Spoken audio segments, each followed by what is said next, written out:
হয়েছে। রাজনীতি আমাকে পাল্টে দিয়েছে।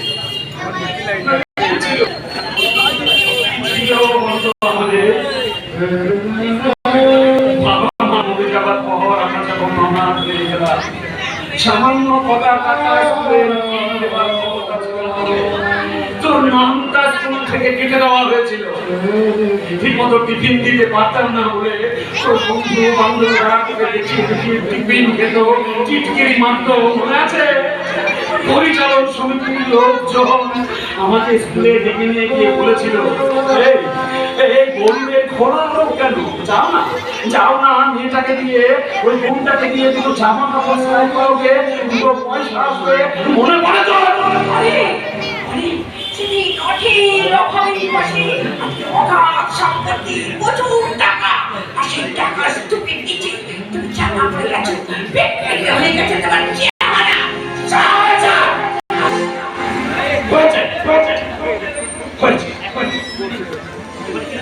বাবা মা মারা যাওয়ার পর যখন পার্টিটাকে আমি আমার এই রাজনীতিটাকে ধ্যান করে আঁকড়ে ধরে চেয়েছিলাম, যখন কটা টাকা ইনকাম করে সে তোর মুখে হাসি ফোটানোর চেষ্টা করছিলাম, তখন ওই ওপর মহলের নেতাদের কাছে আমাদের মতো যুব নেতাকে হেনস্থা হতে হয়েছে। তখনকার দিনের নেতারা আমাদের মতো যুব নেতাকে কোথাও প্রমোটারি হলে কিংবা কোনো ব্যবসা বাণিজ্য কারখানা হলে আমাদের মতো যুব নেতাকে পাঠিয়ে দিত আন্দোলন করার জন্য। রাতের বেলা সেই সব নেতারা ওই সব ব্যবসাদার প্রমোটারদের সাথে বসে এক টেবিলে বসে মদ খেত। সেই দিন থেকেই আমি বুঝতে পেরেছিলাম রাজনীতিতেও কথা বলে এই টাকা। আর সেই দিন মনে মনে আমি একটাই প্রতিজ্ঞা করেছিলাম, যে টাকা ভাই আর বোনকে না মেরে শুধু বাঁচিয়ে রেখেছে, সেই টাকাটাকেই একদিন আমি আমার পায়ের তলার নিচে রাখব। আর সেই টাকার পাহাড়ের উপর দাঁড়িয়ে আমি নিজেকে ঘোষণা করব অন্ধকার জগতের মুকুটহীন সম্রাট।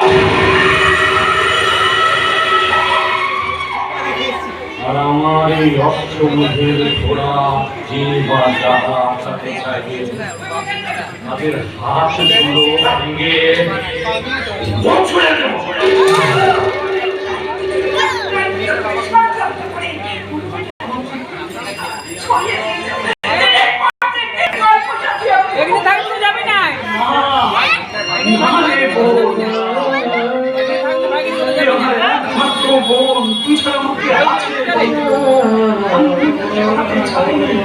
আমি তো চেয়েছিলাম যাতে আরো অনেক উন্নতি করে,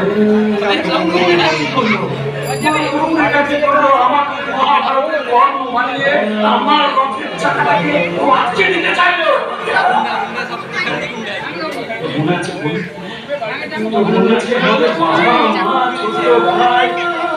কোন মন্ত্রে ভারতবর্ষ আমার মা, আমার সন্তান, আমার বাবা মা ছোটবেলায় শিখিয়ে দেওয়া সেই ধানটা মনে আছে